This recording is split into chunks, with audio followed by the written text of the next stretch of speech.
오늘은 함께 읽으신 요한계시록 22장 12절에서 13절 말씀을 중심으로 알파와 오메가이신 예수님이라는 제목의 말씀으로 여러분과 잠시 은혜를 나누려고 합니다. 말씀을 나누기 전에 여러분들에게 좀 나눴으면 싶은 말씀이 있어서 잠시 말씀 나누고 시작하도록 하겠습니다. 여러분, 예수님께서 기도를 제자들에게 가르쳐 주실 때 이렇게 말씀하셨죠. 너희들은 길거리에서 외식하는 자처럼 그렇게 기도하지 말고 골방에 들어가서 은밀하게 보시는 그 하나님 앞에서 기도하라 말씀하십니다. 여러분, 그렇다면 오늘 우리가 이 공예배를 드릴 때도 우리가 하나님 앞에 기도하고 또 찬양하고 예배하며 하나님 앞에 나아갈 텐데 어떻게 하면 이 시간이 골방의 시간이 될 수 있을까? 제가 그 고민을 했습니다. 언젠가도 말씀을 드렸지만 우리가 골방이라고 하는 그 골방을 어떤 장소적인 물리적인 장소의 개념으로만 여러분 국한시키지 마시고 하나님과 나만 그 관계 속에 우리가 방해받지 않고 집중할 수 있는 그 시간이라면 그 시간이 골방이 될 수 있겠다, 그렇게 생각이 듭니다. 그러니까 오늘 우리가 이렇게 공예배로 함께 모였지만 그러나 우리가 하나님 앞에 기도하고 또 누군가 대표 기도를 하고 또 우리가 찬양을 하고 또 말씀을 들을 때에도 내가 다른 사람 의식해서 그 사람 앞에서 내가 의식하고 행동하는 게 아니라 정말 하나님 앞에서 그 말씀 앞에 반응하고 정말 하나님 앞에서 내가 기도하고 찬양하는 그 마음과 그 태도를 가지고 우리가 하나님 앞에 예배한다면 이 시간이 하나님 앞에 골방의 자리가 될 수 있겠다, 그런 생각이 듭니다. 그렇기 때문에 오늘 우리가 이 시간에 우리가 찬양하고 기도하고 특별히 말씀을 들을 때에도 여러분들이 어떤 마음을 가지고 나오셨든지 여러분들의 그 각자의 그 마음의 상황들, 삶의 상황들, 그리고 여러분들이 소원하고 또 그리고 계획하는 문제들, 그리고 염려와 걱정들까지 모두 다 하나님 앞에 다 내려놓고 다른 사람 시선 의식하는 게 아니라 하나님 앞에 있는 그대로 내어드리는 그 태도를 가지고 우리가 하나님 앞에 예배할 때 오늘 이 예배를 통해서 하나님이 우리를 만지시고 우리를 새롭게 하실 수 있는 줄 믿습니다. 여러분, 지금 이 자리가 여러분과 하나님만의 그런 골방의 자리가 되도록 만드셔야 합니다. 그럴 때 하나님이 우리 가운데 역사하실 수 있기 때문에 그렇습니다. 저는 저와 여러분들이 오늘 이 시간 그렇게 하나님을 만나는 이 예배가 골방의 그 자리가 될 수 있기를 주의 이름으로 축원합니다. 그리고 하나님께서 오늘 나에게 왜 이 말씀을 주시는지, 그리고 이 말씀이 나에게 어떤 의미가 있는지를 여러분의 모든 삶의 형편과 상황들을 다 끄집어내셔서 그 말씀 앞에 비추어 보셔야 합니다. 그래서 말씀의 능력이 내 삶의 자리를 새롭게 하실 수 있도록 하셔야 합니다. 그 일이 저는 우리 사랑하는 온누리교회 성도들 믿음 생활 가운데 있기를 원합니다. 왜냐하면 은혜는 목회자가 주거나 은혜는 예배의 형식이 주거나 은혜는 예배의 어떤 도구가 주는 것이 아니라 그 부족한 목회자를 사용하셔서 그 부족한 환경을 사용하셔서 그 부족한 예배 형식을 사용하셔서 하나님이 주시는 것이기 때문에 그렇습니다. 저는 이 경험들이 우리 식구들 가운데 많아지기를 원합니다. 그래서 오늘도 부족한 이 사람이 전하는 설교이지만 이 말씀을 통해서 하나님이 주시는 음성, 하나님이 주시는 은혜를 받고 돌아가는 저와 여러분 될 수 있기를 주의 이름으로 축원합니다. 이제 본문으로 오셔서요, 여러분 12절과 13절 말씀 우리 다시 한번 읽고 말씀 시작하도록 하겠습니다. 같이 읽습니다. 보라, 내가 속히 오리니 내가 줄 상이 내게 있어 각 사람에게 그가 행한 대로 갚아주리라. 나는 알파와 오메가요, 처음과 마지막이요, 시작과 마침이라. 아멘. 여러분, 저와 여러분들이 지난 7번의 시간 동안 요한복음에 나타나는 예수님이 나는 뭐뭐이다라고 하는 아주 독특한 표현입니다. 이걸 에고 에이미라고 하는데요, 헬라어로 나는 뭐뭐이다, 예수님이 친히 자신이 누구인지를 알려주시는 그 말씀을 가지고 7번에 걸쳐서 말씀을 나눴습니다. 그런데 이 사도 요한이 또 한 권의 성경을 기록했는데 그게 요한계시록입니다. 그런데 이 요한계시록 마지막 부분에 보면 이 요한이 예수님에 대해서 요한이 말한 건 아니죠. 예수님이 직접 말씀하신 걸 요한이 기록한 겁니다. 그래서 예수님이 또 한 번 내가 누구인지를 알려주시는 말씀이 나옵니다. 여기 보니까 예수님이 이렇게 말씀하시죠. 나는 알파와 오메가요, 처음과 마지막이요, 시작과 마침이라, 이렇게 말씀합니다. 여러분, 여기서 나는 이 누구일까요? 나는 예수님. 여러분, 어떻게 알 수 있죠? 이 단락, 이 13절만 가지고는 알 수 없죠. 그럴 때 여러분 어떻게 하라 그랬습니까? 전후 문맥을, 그죠? 앞에 있는 본문과 뒤에 있는 본문을 살펴보면 알 수 있다 그랬죠. 12절에 뭐라고 말씀하시죠? 보라, 누가요? 내가 어떻게 한다고요? 속히 온다 그랬습니다. 여러분, 성경에 다시 오실 분, 속히 오실 분은 여러분 누굽니까? 예수님이죠. 그래서 그 예수님이 말씀하시는 거예요. 보라, 내가 속히 오리니 내가 줄 상이 내게 있어 각 사람에게 그가 행한 대로 갚아주리라. 나는 알파와 오메가요, 처음과 마지막이요, 시작과 마침이라. 이렇게 말씀합니다. 근데 여러분, 이 말씀을 가지고 저희들이 먼저 좀 해결하고 넘어갈 게 있습니다. 여러분, 본문을 표시하시고 요한계시록 1장 8절로 한번 오시기 바랍니다. 같은 계시록 1장 8절 말씀입니다. 신약성경 400쪽 그 어간이죠. 우리 같이 한번 읽을까요? 있습니다. 시작. 주 하나님이 이르시되 나는 알파와 오메가라. 이제도 있고 전에도 있었고 장차 올 자요 전능한 자라 하시더라. 아멘. 자, 여기 보니까 알파와 오메가다라고 하는 이 표현을 쓰셨는데, 이 1장 8절에는 그렇게 말씀하시는 분이 누구라고 말씀하시죠? 예수님이에요? 하나님이에요? 하나님이죠. 그러니까 저희가 무슨 힌트를 얻을 수 있냐면, 하나님과 예수님이 같은 이름을 쓰신다라는 겁니다. 그죠? 여기에 알파와 오메가, 그러면 누가 떠올라야 돼요? 하나님이 떠오르고 예수님이 떠올라야 됩니다. 그래서 오늘 첫 번째 나눌 메시지는 뭐냐면, 예수님은 하나님이시다라는 것입니다. 여러분, 저와 여러분들이 예수님 그러면 하나님이 보내주신 분, 우리 이렇게 알고 있죠. 하나님이 보내주셨으니까 하나님은 아니고, 하나님이 보내주신 우리가 따라야 할 우리의 모범이 되시는 어떤 분 정도로 우리가 그렇게 생각하기가 쉽습니다. 그런데 성경은 뭐라고 말하느냐면, 나는 알파와 오메가다, 그렇게 말씀하시는 분이 두 분 계신데, 하나님이 그렇게 말씀하시고 또 예수님이 그렇게 말씀하시는 거예요. 그러니까 이 두 분이 같은 이름을 쓰신다는 겁니다. 이 말은 두 분이 한 분이라는 거예요. 같은 분이다라는 걸 말씀하고 있습니다. 여러분, 제가 언젠가 도마에 대한 이야기를 해드릴 때, 여러분 복음서를 잘 보시면 예수님 옆에 있었던 제자들조차도 예수님을 하나님이라고는 고백하지 못합니다. 여러분, 어떻게 고백하죠? 베드로가 주는 그리스도시요 살아계신 하나님의 아들이십니다 그래요. 예수님을 하나님의 아들이라고 고백하는 이것도 굉장히 놀라운 고백입니다. 그 당시 여러분, 예수님을 하나님의 아들로 고백하는 사람들이 그렇게 많지 않았어요. 근데 도마는 어떻게 고백하는지 아십니까? 나의 주님이시요 나의 하나님이십니다, 이렇게 고백합니다. 근데 우리는 성경 퀴즈를 내시는 분들이 그죠? 그 때문에 도마를 오해하고 있는 거예요.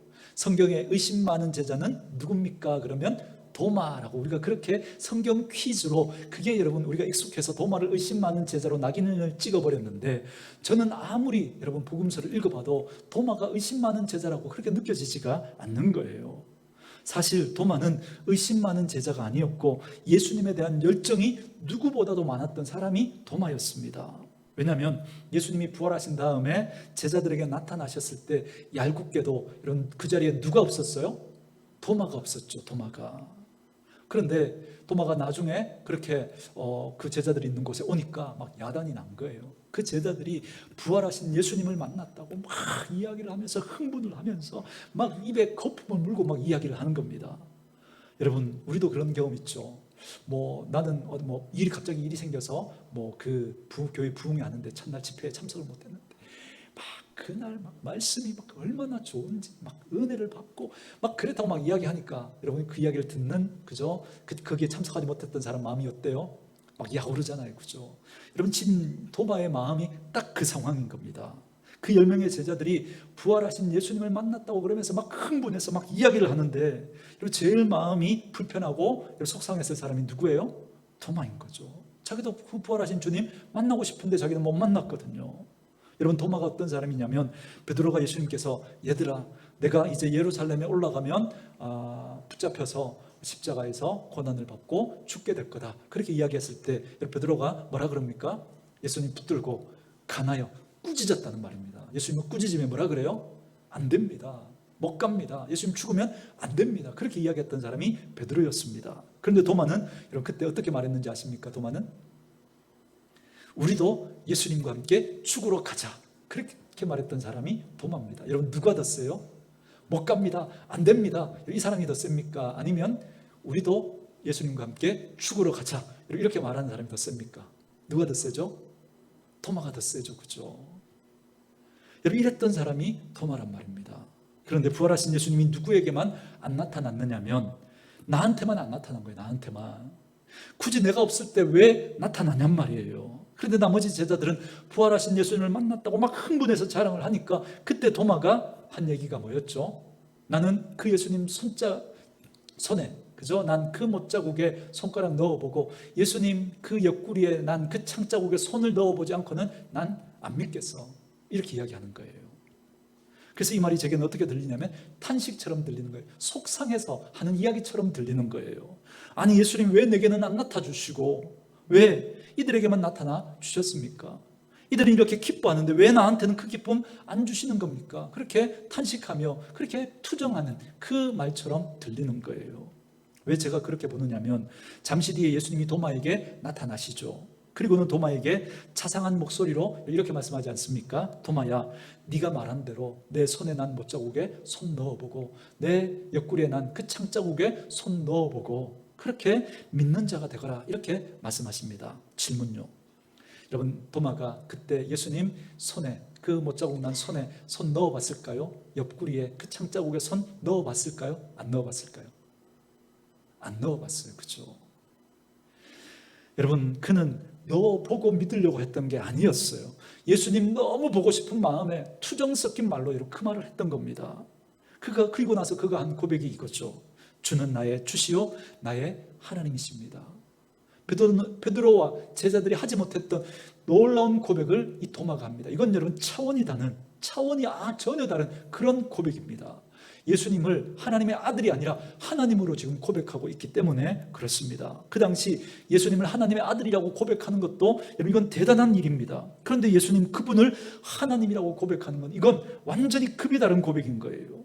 그런데 예수님이 스스로 자꾸 그걸 밝히시는 겁니다. 그걸 예수님이 말씀하시는 거예요. 하나님만이 나는 알파와 오메가다, 처음과 나중이다, 그렇게 말씀하실 수 있는 분인데, 그런데 예수님이 나는 알파와 오메가다, 처음과 나중이다, 그렇게 예수님이 그 표현을 하나님에게만 쓰실 수 있는 그 표현을 자기에게 쓰시는 겁니다. 사랑하는 성도 여러분, 우리가 믿는 예수님은 우리의 삶의 모범이 되시고 우리가 따르고 닮아가야 하는 분 맞습니다. 그러나 그 차원을 넘어서서 우리의 믿음과 섬김의 대상인 하나님이신 줄 믿습니다. 맞아요. 예수님이 스스로 낮아지셔서 우리와 눈높이를 맞춰주시고 우리의 친구가 되어주셨습니다. 그러나 여러분 잊지 마셔야 합니다. 그분은 하나님, 그분이십니다. 저와 여러분들이 우리 주님이 하나님이라는 사실을 잊어버리지 마시기를 주님의 이름으로 축원드립니다. 여러분 요한복음 10장 30절에 보시면 우리 한번 찾아볼까요? 본문 말씀 표시하시고 요한복음 10장 30절로 오시기 바랍니다. 요한복음 10장 30절.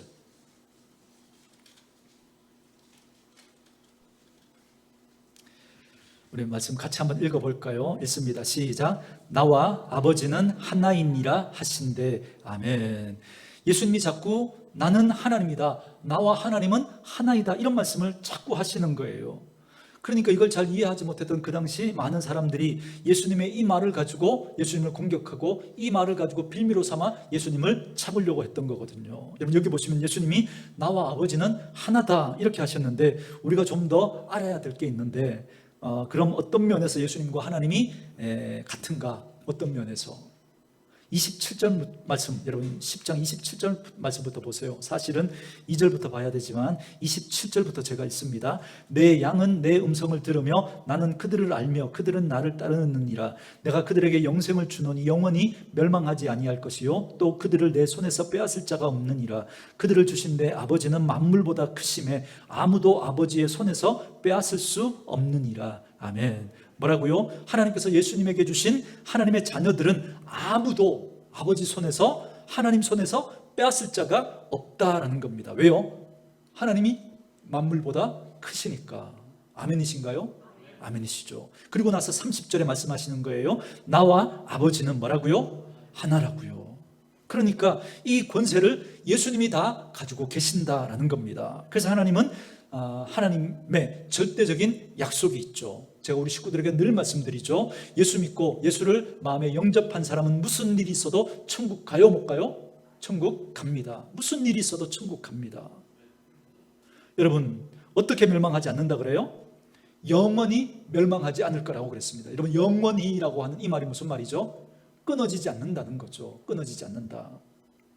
내가 믿음 생활 잘하면 천국 가고 잘 못하면 천국 가지 못하고, 이게 아니라는 겁니다. 어떤 분들은 이렇게 말하는 분들이 있습니다.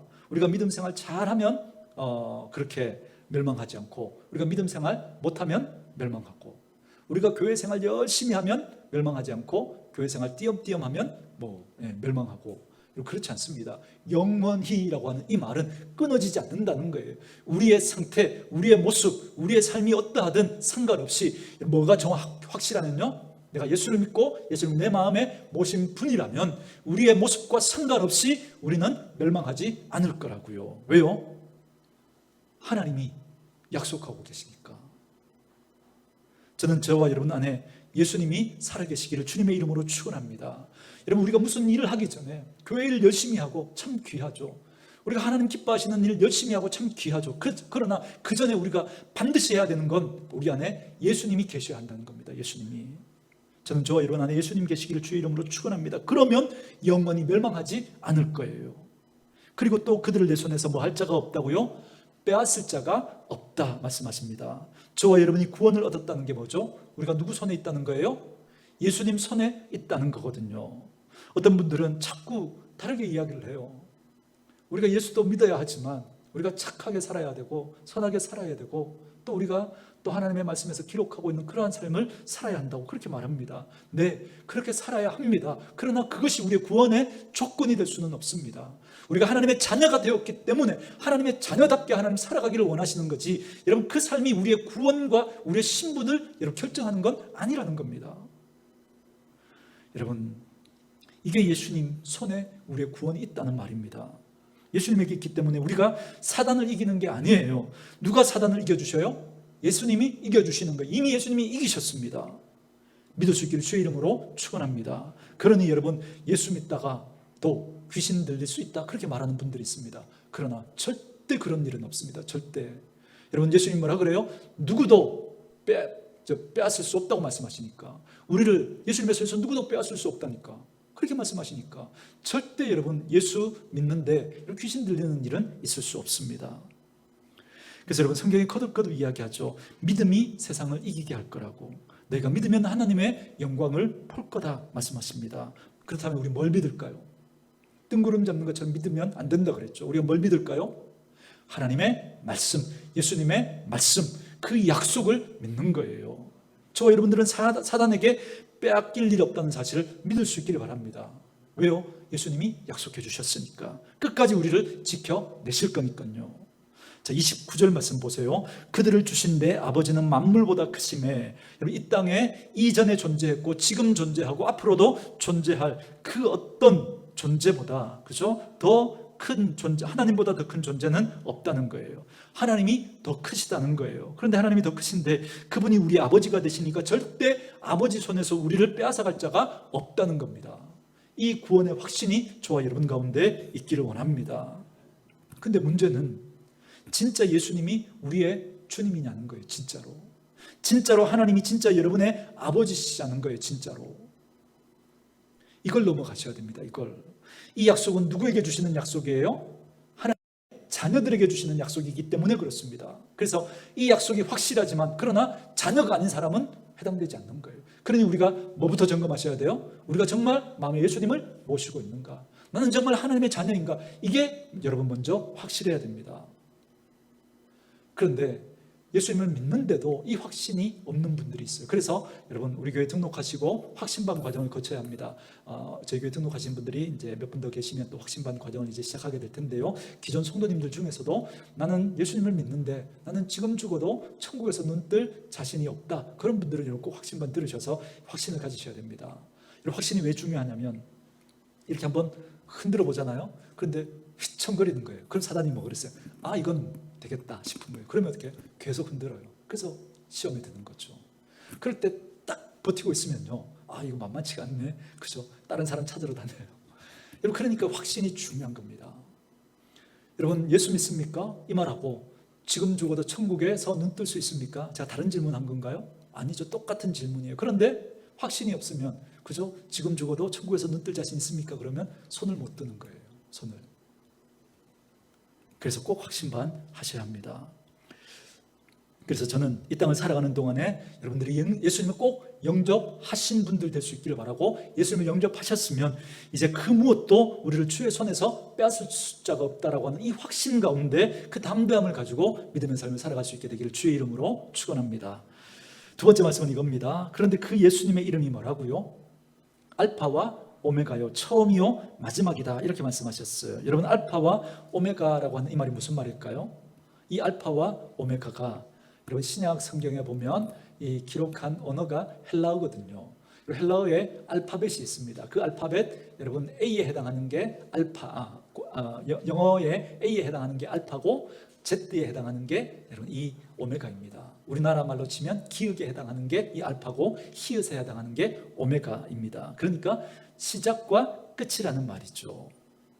여러분, 그래서 여러분 시계 중에 누가 그런 말 하더라고요. 오메가라고 하는 시계가 있나요? 예, 그 오메가라고 하는 시계 혹시 지금 차고 계신 분 계신가요? 누가 이런 말 하더라고요. 이 시계가 왜 오메가인 줄 아냐고. 오메가, 시계의 마지막이다. 그러니까 시계의 끝판왕이다. 이 시계보다 더 나은 시계는 없다. 뭐 그런 의미로 오메가다. 뭐 그렇게 이름을 지었다. 근데 좀 모르겠어요. 어쨌든 그래서 이 알파와 오메가라고 하는 이 말이 시작과 끝이다, 이 말이거든요. 그렇다면 이 시작과 끝이다. 예수님이 나는 시작과 끝이다. 나는 처음이고 마지막이다. 이 말이 무슨 말일까요? 제게는 이렇게 들리는 거예요. 무슨 일이 있어도 시작은 누가 한다는 거예요? 예수님이 하신다는 거예요. 그럼 오메가는요? 무슨 일이 있어도 마지막은 누가 책임진다는 거예요? 예수님이 책임진다는 거예요. 여러분, 이건 하나님에게 붙여도 마찬가지입니다. 이 땅에 무슨 일이 있어도 그 시작은 하나님 때문입니다. 여러분, 그리고 그 마지막은 하나님이 매듭 지으실 겁니다. 하나님이. 그러니 무슨 말일까요? 그러니 그 시작과 그 끝 중간에 그 시작과 끝 중간에 지금 우리가 살아가고 있잖아요. 그죠? 그러니까 그 중간에 살아가는 우리에게 어떤 일이 일어나더라도 누구 잊어버리면 안 된다는 거예요? 예수님 잊어버리면 안 된다. 하나님 잃어버리면 안 된다는 겁니다. 여러분, 우리가 중간을 살아가고 있으니까 그래서 우리는 자꾸 헷갈리는 거예요. 하나님이 아닌 것 같고 예수님이 아닌 것 같아요. 물질인 것 같고 돈이 있어야 되는 것 같고 건강인 것 같고 사람인 것 같고 내 지혜인 것 같고 내 재능인 것 같고 내 경험인 것 같아요. 그게 있어야 이 일이 잘 마무리되어질 것 같은 거예요. 우리 눈에는. 그래서 우리의 시선이 자꾸 분산되는 거죠. 그런 우리들에게 지금 예수님이 말씀하시는 거예요. 내가 알파와 오메가요, 내가 처음이요 마지막이요, 내가 시작이요 나중이다. 그렇게 말씀하시는 거예요. 이게 무슨 뜻이에요? 결국 하나님으로부터 시작되고 하나님으로부터 결론 지어지게 될 거라는 거예요. 결국 예수님이 시작하시고 결국 예수님이 매듭 지으실 거라는 겁니다. 그러니까 중간에 그렇게 보이지 않는 그런 상황들이 우리에게 있겠지만 그때도 예수님에게 시선을 절대 놓치면 안 된다라고 말씀하시는 겁니다. 그리고 그 주님 붙들라고 말씀하시는 거예요. 여러분, 주님 붙들라고 그렇게 말씀하십니다. 그렇게 예수님 붙들고 있으면 사람에게 주시는 그 예수님 붙들고 있으면 사람들이 주는 그런 말들이 있잖아요. 이건 이렇게 해야 된다고, 저건 저렇게 해야 된다고, 그런 말들에 우리가 휘둘리지 않을 수 있습니다. 끝까지 우리 주님 붙들 수 있는 거예요. 그 주님이 우리의 위로와 권면의 말씀으로 그렇게 말씀하시는 겁니다. 뭐라고요? 용기 내라고. 너희는 지금 망하는 거 아니라고. 사람들이 그렇게 너는 이제 끝이다, 망했다 그렇게 이야기해도 우리 주님 붙들면 우리 다시 용기를 얻을 수 있습니다. 왜요? 그 주님이 알파와 오메가니까. 너희는 지금 망하는 길로 가는 거 아니야. 너희는 지금 지는 거 아니야. 너희는 지금 잘못된 방향으로 가는 거 아니야. 내가 너와 함께 하고 있으니까 끝내 내가 너를 그렇게 선하게 복되게 그 일을 마무리 지을 거니까 절대 흔들리지 말라고 다시 용기를 내라고 말씀하시고 있는 거예요.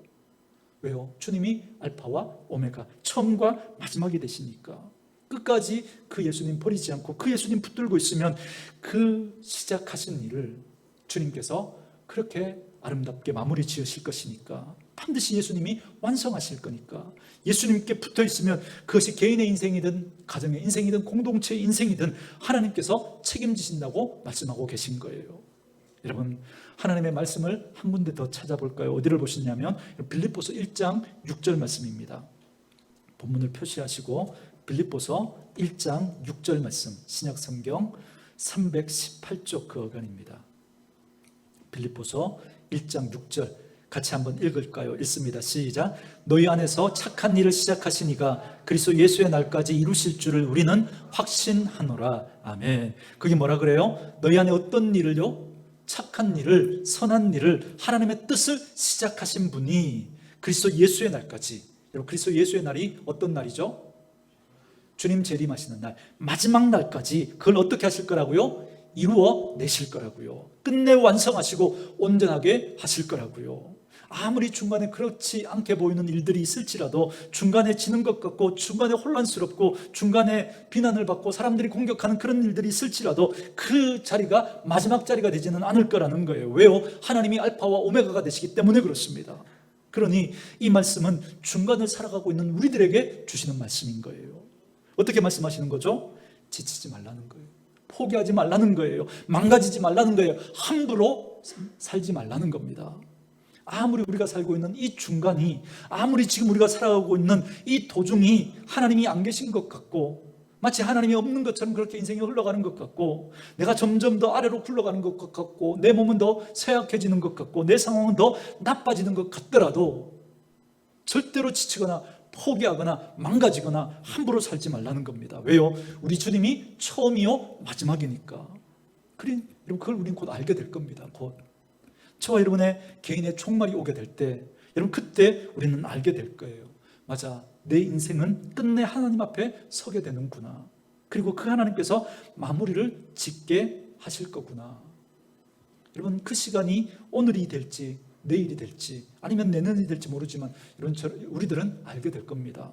여러분, 우리가 늘 장례식장에 다녀오면서 느끼는 게 그거지 않습니까?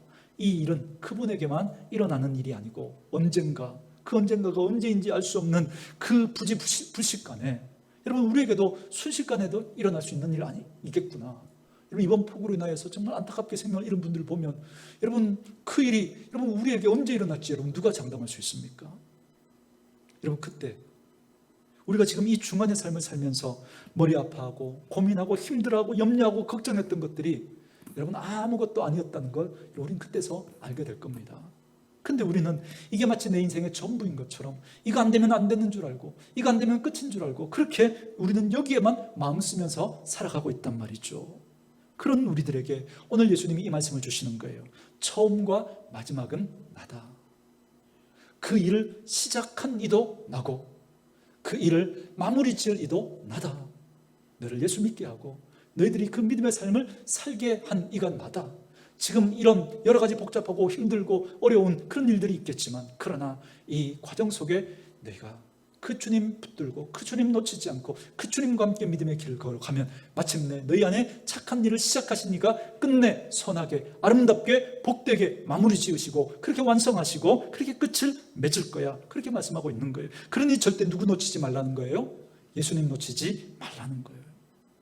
그 주님 붙든 이들에게 지치지 말아라. 내가 시작한 일을 마무리 지을 것이며 너와 함께 걸어가는 이 여정이 끝내는 온전하게 되도록 내가 만들어 낼 것이다. 말씀해 주시는 그 주의 음성이 오늘 나는 알파와 오메가요 처음과 마지막이다라고 하는 이 말씀 속에 담겨져 있습니다. 저는 이 말씀이 저와 여러분에게 들려질 수 있기를 주님의 이름으로 축원합니다. 여러분, 고린도전서 1장 13절에 이런 말씀이 있습니다. 한번 들어만 보십시오. 여러분 잘 아시는 말씀인데요. 사람이 감당할 시험 밖에는 너희가 당한 것이 없나니 오직 하나님은 미쁘사 너희가 감당하지 못할 시험 당함을 허락하지 아니하시고 시험 당할 즈음에 또한 피할 길을 내사 너희로 능히 감당하게 하시느니라. 아멘. 지금 뭐 하지 말라는 걸까요? 지치지 말아라. 포기하지 말아라. 망가지지 말아라. 함부로 살지 말아라. 이렇게 말하는 거죠. 왜요? 하나님이 미쁘시대요. 여러분, 미쁘시다는 말이 무슨 말이죠? 믿을만하다 이 말이죠. 그런데 이 원어적인 의미로는 시작과 끝이 같다라는 뜻입니다. 시작과 끝이 같은 분이 누구시죠? 우리 주님이시죠. 알파와 오메가가 되시는 분이시니까 그 하나님, 그 주님 신뢰하면서 다시 용기 내시는 그런 저와 여러분 될 수 있기를 주의 이름으로 축원합니다. 여러분에게 당한 그 일들, 여러분 왜 내게 이런 일이 일어났는지, 여러분 내가 어떻게 이 일을 감당할 수 있을지 답이 보이지 않는 분들이 계십니까? 오늘 이 말씀이 하나님의 음성으로, 주님의 음성으로 들려질 수 있기를 주의 이름으로 축원합니다. 마지막 세 번째는 이겁니다. 어디를 보시느냐면 요한계시록 1장으로 오셔서 아까 봤던 8절 말씀 우리 다시 한번 보겠습니다. 요한계시록 1장 8절 말씀. 하나님과 주님에게 같이 쓰여진 이 이름에서 저와 여러분들이 조금 주목하고 싶은 표현이 하나 더 있어서 한 번 더 보겠습니다. 같이 했습니다. 시작. 주 하나님이 이르시되 나는 알파요 오메가라. 이제도 있고 전에도 있었고 장차 올 자요 전능한 자라 하시더라. 아멘. 하나님께 쓰여진 이 이름과 예수님에게 쓰여진 이름이 같이 쓰여졌는데 그 표현 중에 하나가 뭐냐면 이제도 있고 전에도 있었고 장차 올 자요 전능자다, 이 표현입니다. 마지막에 전능한 분이다라고 하는 이 사실이 앞에 걸 설명해 주고 있는 거예요. 예수님은, 하나님은 어느 순간에 갑자기 오시거나 어느 순간에 갑자기 존재한 분이 아니라는 겁니다. 전에도 계셨고 지금도 계시고 앞으로도 그분이 계실 거라는 거예요. 그분이 전능한 하나님이라는 겁니다.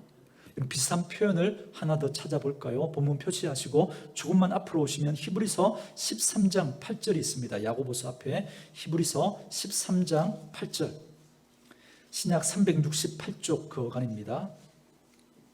히브리서 13장 8절입니다. 찾으셨으면 한 목소리로 같이 읽습니다. 시작.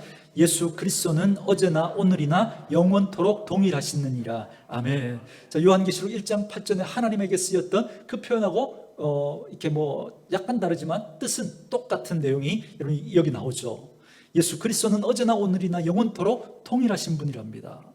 그 하나님에게 쓰였던 그 표현이 지금 예수님에게도 그대로 적용되고 있는 거예요. 예수님은 어떤 분이라고요? 어제나 오늘이나 그리고 앞으로도 영원토록 동일하시대요. 여러분, 어제라고 하는 게 뭘까요?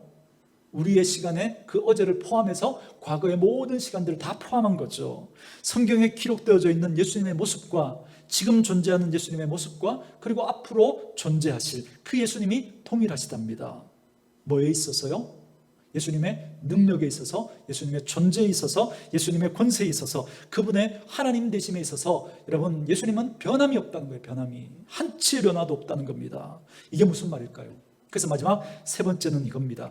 정권은 주님께 있다라는 겁니다. 정권은, 여러분, 예수님은 그 인격이 어제나 오늘이나 영원토록 동일하시대요. 예수님은 그 능력이 어제나 오늘이나 영원토록 동일하시대요. 예수님은 존재가 어제나 오늘이나 영원토록 동일하시대요. 저희가 왜 하나님의 말씀을 붙들고 이 하나님의 말씀을 묵상하고 곱씹어야 하는가? 과거에 기록된, 수천 년 전에 기록된 이 하나님의 말씀을 왜 우리가 오늘도 우리가 이 말씀을 붙들고 읽고 묵상해야 하는가? 이 말씀이 그 당시에만 계셨던 하나님이, 그 당시에만 계셨던 예수님이 주신 말씀이 아니라 지금도 그러하고 지금도 그런 능력을 가지고 역사하고 계시고 그렇게 존재하실 뿐만 아니라 지금도 지금 이후로도 동일하게 역사하실 분이 우리 주님이시고 우리 하나님이시기 때문에, 그렇기 때문에 우리는 이 말씀을 오늘도 읽어야 하고 곱씹어야 하는 것입니다. 그분과의 관계에 있어서 그 능력을 맛보고 그분과의 관계에 있어서 그 놀라움을 경험하는 건 이제 그분을 믿는 사람, 그분의 존재하심과 그분의 권세와 그분의 정권을 신뢰하시는 사람만이 그 능력을 경험하고 맛보며 그 열매를 먹을 수 있기 때문에 그렇습니다. 저는 저와 여러분에게 그 하나님의 그 전능하심, 하나님의 그 정권이 그 예수님에게 있음을 여러분 믿을 수 있기를 주의 이름으로 축원합니다. 여러분, 예수님 말씀 기억나시죠? 마태복음 28장에 마지막 예수님이 승천하시면서 제자들에게 주셨던 말씀이 있죠. 예수께서 나와 말씀하여 이르시되 하늘과 땅의 모든 권세를 누구에게 주셨으니? 나에게 주셨으니, 내게 주셨으니. 그죠? 예수님이 선언하셨어요. 하늘의 권세와 땅의 권세가 누구에게 있다고요? 그 정권이 예수님에게 있대요. 그래서 베드로에게 그리고 제자들에게 해주셨던 말씀이 맞아요. 음부의 권세가 교회를 이길 수 있어요? 없어요? 없어요. 왜요? 교회는 누구의 머리니까? 예수님은 누구의 머리니까? 교회의 머리니까. 그러니까 여러분, 이 교회는 예수님이 책임지시는 거예요. 예수님이. 그러니까 음부의 권세가 절대로 이길 수 없습니다. 그런데 누가 감히 교회가 음부의 권세에 질 거라고 말합니까? 그럴 수 없어요. 절대 그럴 수는 없어요. 그 교회의 머리가 예수님이 아니면 몰라도, 예수님이 아니면 그런 일이 일어날지는 몰라도 정말 그 교회의 머리가 예수님이라면 여러분, 그런 일은 절대로 일어나지 않습니다. 왜요? 우리 때문인가요? 아니죠. 예수님 때문인가요? 연약한 우리 때문이 아니라 우리의 머리가 예수님이시기 때문에 그렇습니다. 그러니 여러분, 저와 여러분의 개인의 삶에도 여러분, 정권을 예수님에게 드리는 그 훈련을 우리가 꼭 하셔야 됩니다. 그 훈련을. 그러니 우리의 경험을 낮추셔야 돼요. 우리의 고집을 꺾으셔야 돼요. 여러분, 자꾸 우리가 우리의 경험을 강조하고 내가 했더니 이게 맞아, 이건 이렇게 하는 거야, 내가 거기에 대해서 잘 아는데 이건 이렇게 해야 돼, 우리가 이렇게 말하는 걸 조심해야 됩니다. 여러분, 그렇게 이야기하는 건 정권을 예수님에게서 지금 누구에게로 가져오는 거예요? 내게로 자꾸 가져오는 거예요. 내게로. 그래서 내 주장이 자꾸 세지고 내 고집이 자꾸 세지는 거, 여러분 이거 조심하셔야 됩니다. 그건 여러분 정권을 예수님에게 있다고 인정하지 않고 자꾸 내게 있다고 그렇게 주장하는 것과 동일하기 때문에 그렇습니다. 그래서 이건 이렇게 해야 돼, 이런 말 함부로 하는 거 정말 조심하셔야 됩니다. 이건 이렇게 되지 않아도 되는 법이 있습니다. 왜요? 정권이 누구에게 있으니까? 예수님에게 있으니까. 그러니까 양보할 수 있는 거예요. 그러니까 내 생각에는 이건 이렇게 해야 되는 게 맞는 것 같아요. 그렇게 더 잘 되는 것 같아요. 그런데 때로는 그게 진리의 문제가 아니라면 때로는 내 고집을 꺾을 필요도 있어요. 그렇게 하지 않아도 되는 법이 있거든요. 왜요? 정권이 우리 주님에게 있기 때문에 그렇습니다. 왜 우리가 겸손해야 되는가? 왜 우리가 우리의 고집을 낮춰야 하는가? 전통과 경험이 예수님보다 더 앞서지 못하도록 해야 되기 때문에 그렇습니다. 원래부터 모든 정권이 예수님에게 있었기 때문에 그렇습니다. 그래서 제가 우리 식구들에게 이렇게 적용해 드리잖아요. 간증을 많이 듣지 말라고, 그리고 간증하는 거 조심하라고. 여러분, 제가 제일 배 아픈 게 뭔지 아십니까? 그래서 제가 가능하면 여러분 제가 목회하는 동안에 우리 교회에서 간증 집회하고 다른 교회 성도님들이 와서 간증 집회하고 이런 그런 일은 없을 거예요. 간혹 우리 교회 성도님이나 어떤 집사님, 장로님, 권사님은 세울 수 있을지 모르겠어요. 그러나 다른 교회 장로님, 권사님 와서 간증하는 거 저는 배 아파서 못 보겠어요. 하려면 우리 성도님 해야죠, 그렇죠? 그런데 또 하나, 여러분 간증에 위험이 또 있기 때문에 그렇습니다. 간증이 다 잘못됐다는 게 아니에요. 위험성 때문에 제가 그러는 거예요. 여러분들이 말하는 습관을 한번 살펴보십시오. 한 번 말하고, 두 번 말하고, 세 번 말하고, 네 번 말하잖아요. 그러면 처음에 거칠었던 그 말들이 매끄러워져요. 그렇죠? 아주 매끄러워져요. 그리고 또 더 하잖아요. 매끄러워졌던 말들이 어떻게 돼요? 막 극적이게 돼요. 막 드라마틱해지기 시작해요. 그리고 그 극적이고 드라마틱한 이야기가 몇 번 더 하면 어떻게 됩니까? 우와, 신기한 일이 막 됩니다. 여러분, 처음에는 몰라요. 약간씩 이렇게 쏟아가 쳐지면서 막 이렇게 과장이 돼요. 여러분, 간증의 위험입니다. 그래서 간증을 하는 사람도 조심하셔야 되고 듣는 사람도 조심하셔야 됩니다. 간증이라는 게 여러분 물론 하나님의 말씀을 가지고 자기가 했던 그걸 이야기하지만 어쨌든 경험이거든요. 경험. 그런데 우리가 그 경험을 들으면서 우리는 그 방법만 가져오려고 하는 그런 위험에 빠질 수 있기 때문에 그래요. 제가 늘 말씀드리죠. 믿음은 방법의 문제가 아니라고. 그렇죠? 믿음은 하나님에게 달린 거예요. 하나님. 우리가 하나님을 믿는 거예요. 그 방법이 아니어도 돼요. 하나님만 붙들면, 예수님만 붙들면 하나님은 얼마든지 다른 방법으로도 역사하실 수 있거든요. 그런데 우리가 그 방법에 집착할 수 있기 때문에 그렇습니다. 어쨌든 여러분, 이 간증이라고 하는 게 여러분 그럴 위험성을 가지고 있습니다. 경험은 답이 될 수 없거든요. 경험은 개인적으로나 여러분 우리가 만나서 어떤 분하고 말하면서 또 우리가 경험했던 그런 이야기들을 이야기하면서 자극을 줄 수 있죠. 그런 건 가능합니다. 그런데 여러분, 우리가 어떻게 어떤 간증 집회를 하고 또 이걸 전문적으로 막 하잖아요. 또 말씀을 전하는 강사들도 마찬가지입니다. 막 이렇게 전문적으로 막 부흥 강사나 이렇게 말씀을 자꾸 이렇게 하신 분들은 위험합니다. 자꾸 이렇게 같은 이야기들을 이 교회에서 저 교회에서 하면서 막 쏟아가 쳐져요. 그렇기 때문에 위험한 그런 부분들이 있습니다. 어쨌든 답은 여러분 하나님에게 있어요. 답은 하나님에게, 주님에게만 답이 있습니다. 정권은 주님에게 있기 때문에. 그러니 사랑하는 성도 여러분, 여러분 하나님 앞에서 정말 사모하는 마음으로 내 삶의 답을 찾고 내 삶의 방향을 찾기 위해서 주님 앞에 엎드려서 기도하고 말씀을 붙들고 그렇게 사모하면 하나님께서 그 말씀을 통해서 우리에게 답을 주실 줄 믿습니다. 분명히 하나님께서 우리에게 길을 보여주실 거예요. 여러분, 우리 시대에 유명했던 그런 간증자들 있죠. 여러분, 어떤 조폭이었다가, 그죠? 조폭 두목이었다가 예수 믿고 막 그래서 이분이 목사가 되고, 이분은 완전 그죠? 유명한 도둑이었죠. 그래서 대도 조 땡땡이라고, 그죠? 그래서 이분도 또 감옥에서 또 회심해서 나중에 목사 됐다 그러고 막 전국의 큰 교회들, 웬만한 교회들은 다 불러서 간증 집회하고 했죠. 근데 그분이 다시 일본에 가서 도둑질하다가 잡혀서 감옥 갔죠. 그 조폭이라는 그분도 또 사람 패가지고 또 감옥 가고. 여러분, 우리 연예인들, 잘 나가는 연예인들 불러서 뭐 간증집회하고 하죠. 그러다가 그 연예인, 그죠? 사생활 이렇게 드러나면서 여러분 무리를 일으키고, 여러분 그런 일들을 새롭게 하소서. 거기에 엄청나게 막 했던 분들이 엄청나게 대문짝만하게 여러분 이슈가 나온 거 한두 가지입니까? 새롭게 하소서. 그래서 그런 것들도 좀 조심해서 볼 필요가 있습니다. 어쨌든 경험은 매우 감동적인 것처럼 들립니다. 왜요? 거기에다가 각색해서 덧붙이고, 거기에다가 색깔을 막 우리가 칠하고, 듣는 사람들도 그렇게 듣고, 그렇게 들으면 쉽게 이해되잖아. 아, 이렇게 하면 되겠구나. 방법으로 듣는다니까요. 그러나 성경은 처음부터 늘 그렇게 말해왔습니다. 우리의 경험이 답이 아니라고. 그분에게는 그렇게 하나님이 역사하실 수 있어요. 그러나 내게는 여러분 그렇게 역사하시는 게 아니라 다르게 역사하실 수 있거든요. 말씀드렸죠. 혈루병 앓던 그 여인이 예수님 옷자락에만 만져도 내 병이 낫겠다 해서 그 옷자락을 만졌어요. 그런데 문제는 옆에 있던 사람이 그래? 그 이야기를 듣고 그래? 자기도 예수님 뒤에 가서 옷자락을 만지는 거예요. 나을까요? 안 나을까요? 방법을 하면 안 나아요. 그 예수님이 답이구나. 그래서 그 예수님 앞에 내가 내 마음을 드릴 수 있는 나만의 표현을 하면 되는 거예요. 근데 우리 자꾸 방법으로 하려고 하는 거죠. 방법으로. 그래서 여러분이 이 말씀을 차근차근 읽으시고 더 간절히 사모하시면 말씀에서 찾은 그 진리와 그 길은 절대 틀림이 없습니다. 그리고 어디에 가서 바꿀 필요도 없어요. 여러분 실망할 필요도 없습니다.